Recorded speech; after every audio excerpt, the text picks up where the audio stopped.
Good morning, beginning farmer friends. No, good day. Hello, it's sometime during the day. I've got some deck boards. These are from our deck. They had to be replaced because, well, the whole deck had to be replaced because I built a house without gutters. I'm going to use those to do a project. I want to build a sheep feeder. We've got the Katahdin lambs. Some of those lambs were born later in the year than other ones. I want to supplement them, I think, with some alfalfa pellets. So I just want to build a simple little feed trough to get the alfalfa pellets off the ground. I'm going to give them like a pound per head per day. Just see if that makes a difference. But I want to have a conversation today because I'm having a little bit of a problem. In order to have this conversation though, I feel like I need to make a little bit of a disclaimer, or many disclaimers. Thing number one is this: if you like the video, like, subscribe, put your comments down below, please. And thank you very much. I love all the comments. I try to do my best to respond to each and every one of them. The disclaimer is this. First of all, I am not an agronomist of any kind whatsoever. Second of all, I am not a feed specialist of any kind whatsoever. Third of all, I am not a scientist of anything whatsoever. Fourth of all, I have read some research on both sides of the topic that we're going to cover today, and I really don't come down on any side of anything with any understanding whatsoever. What I am trying to share today is not even my opinion on anything. It is just my experience and my questions, okay? So that's the disclaimer. If you have a problem with what I'm saying, listen, I have a problem with what I'm saying. So we're on the same page as far as that goes. Oh yeah, I forgot. The reason that I was sitting here is that this pile of pallets where I was sitting, this is typically where I keep my non-GMO soy meal. As you can see, it's empty. The reason that it's empty, well, that varies because there are a few different places where I've gotten non-GMO soy meal over the year, and they're out of it right now. One place is just out of it. They don't know why they're out of it. They don't know when they're going to get it back in. They just know they're out of it. The other place, they're out of it because their equipment is breaking down. A couple weeks ago, their equipment broke down. Took about a week to fix, and then they had some other stuff that they needed to do first. Then they were going to do the non-GMO soy meal, and they went to do that, and then their equipment broke again. So they're out of it. I spent all day yesterday, well, all day might have been a bit of an exaggeration.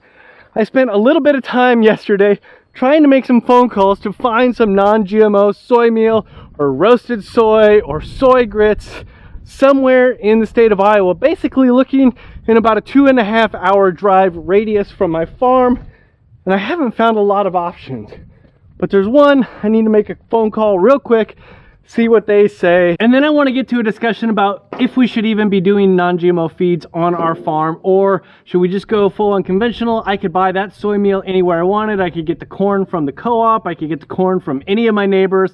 I could fill my bin. It would be a lot easier. Or do we need to say, you know what, non-GMO really doesn't mean anything anymore, or it never did really, and we need to go all organic?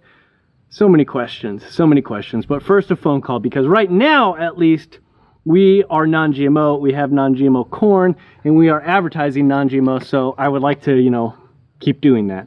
Yeah, hi, my name's Ethan, and I was speaking with Heath yesterday about some non-GMO soy meal, and I just wanted to touch base with him. He had some things he wanted to check on, and just see if he'd had a chance to check on those yet, or where we're at. Yeah, that's correct. All right, thank you so much. All right. He's got to call me back, so no answers yet. Let's just have this discussion. Just so we're all on the same page, a number of years back, we interviewed, or I guess surveyed is the better word. Oh no, I just realized I left a hose running over here. Oh boy. All right, we're going to go check the hose. But while we're going, we'll talk here. A few years back, we surveyed our customers and we said, hey, if we made a switch to non-GMO feed, is that something you would be interested in? It would raise the price just a little bit. The corn, not so much, but the soy meal, that would be a fairly big price increase. And so we wanted to make sure that they were interested in that price increase. And for the most part, I would say, it's been a while, but I would say somewhere between 75 and 90% of the people said yes, they would support that. Some people because they thought there was a valid scientific reason for not using GMOs, and other people because they thought the practices that the companies used when they sold the genetically modified grains and things like that, they just didn't agree with those practices.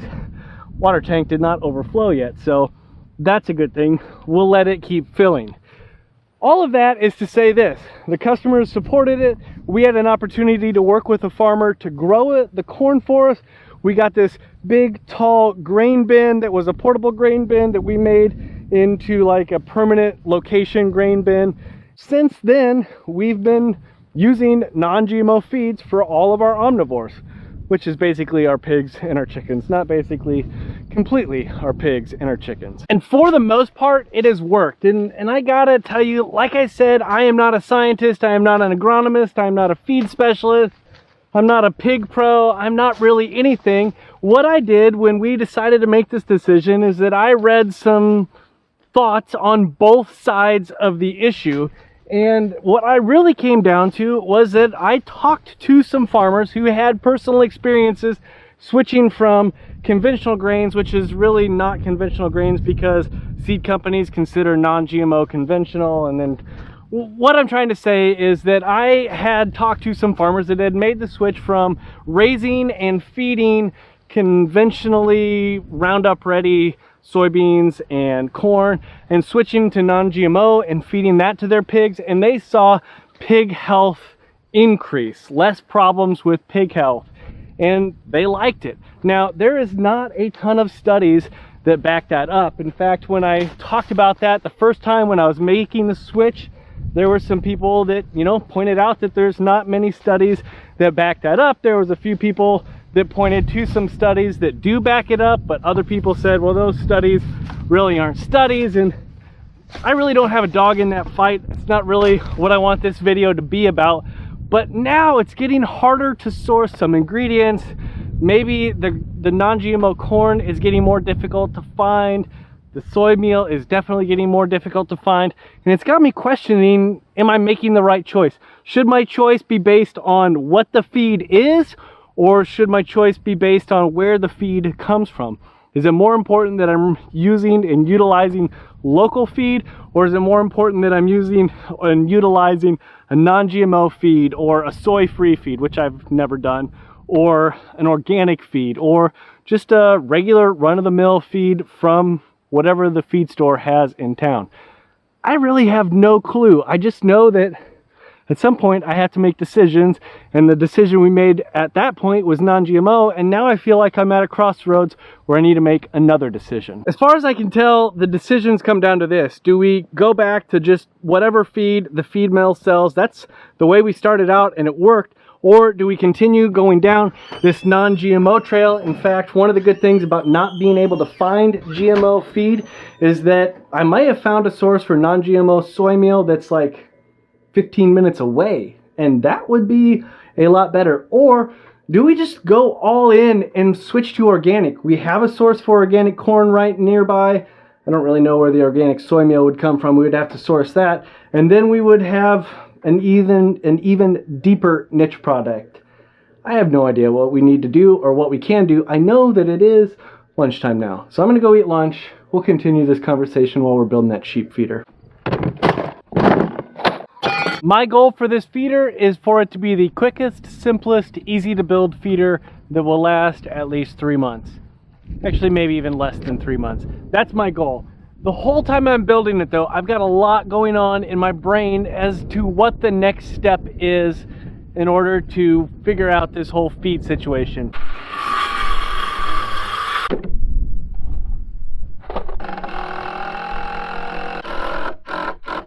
I guess what it comes down to, and this is the word that just kind of keeps cycling through my head, is sustainability. No matter what decision I make for the farm, it has to be sustainable. And there's a lot of ways that people think about sustainability, but for me, when I think about sustainability, it has to be financially sustainable, it has to be physically sustainable, emotionally sustainable, spiritually sustainable, and of course, it has to be ecologically sustainable. I don't really know what I don't know what I'm going to do. I do know that I need to finish building this little apparatus here. Let me show you what's going on. So I've got the bottom made. It's right here. I've got the sides on it. I've got 3 sets of legs. Now what I'm going to do, I've got this board right here. This is going to become the ends. It will go on the end. And then I've got these boards right here, some more rotten, as you can tell, 2x6s. I'm going to use those to kind of stabilize the legs right here, 1, 2, and 3, but also to have some cross members along the way because, well, you know, sheep can get a little jostly when it comes to the feed dish.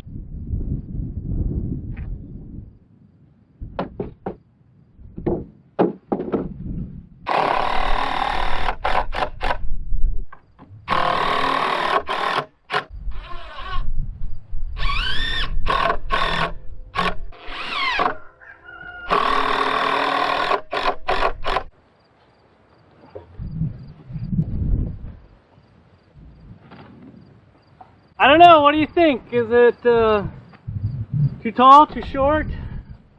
Are they gonna knock it over? I'm pretty proud of it. I would like you to take 30 seconds to think of everything that's wrong with it. Okay, that's enough.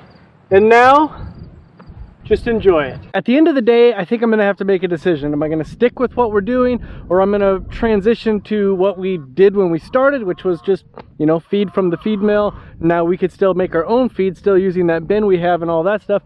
Or do I send out a survey to the customers and say, hey, what do you think? How important is organic to you? Will you pay the premium for organic? I don't really know. I guess it also could come down, do I have a strong conviction, oh my goodness, it's windy, one way or another? I don't know if at this point I have that conviction. I feel like I should, but I don't right this second. I am convinced, though, of this. I need to sell some cows. Down below, comments, email me. I know that some people have reached out. I need to get back to you. We'll set up a time to look at these cows. I've got way too many cows.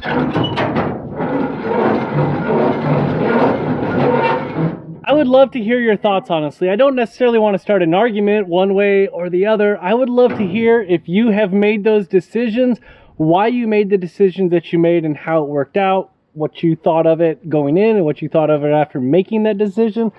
Or also, I guess, if you're not a farmer, if you're a customer, I would love to know how you make those decisions. Is organic important to you? Is non-GMO important to you? Is the way it's raised important to you? Or is just the flavor important to you? I don't know. I know that our customers are happy with the flavor, and I know that it's important to them that they know the farmer and where the food is coming from and how it's raised.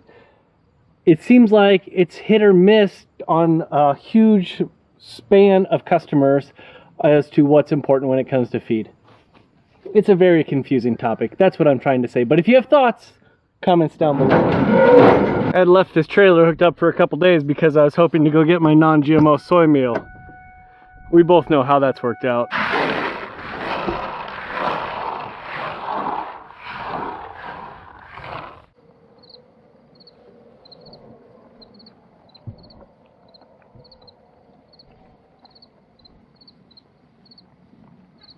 Well, they found it finally, eventually, and watching them eat, I think I made it about 3 inches too tall, which that's not too big of a deal. Just, you know, zip, zip, zip, zip the legs down a little bit, and then it's not 3 inches too tall anymore. The only problem that I see with it so far is that the cows know what the alfalfa shaking in the bucket is. These sheep do not know that yet. So the cows, they were a little upset with me.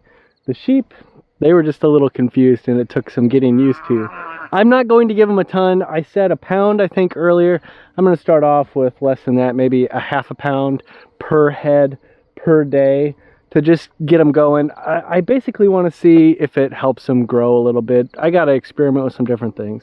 Thank you so much for watching. I hope you made it to the end of the video. Wherever you are and whenever it is, I hope you are having a great day.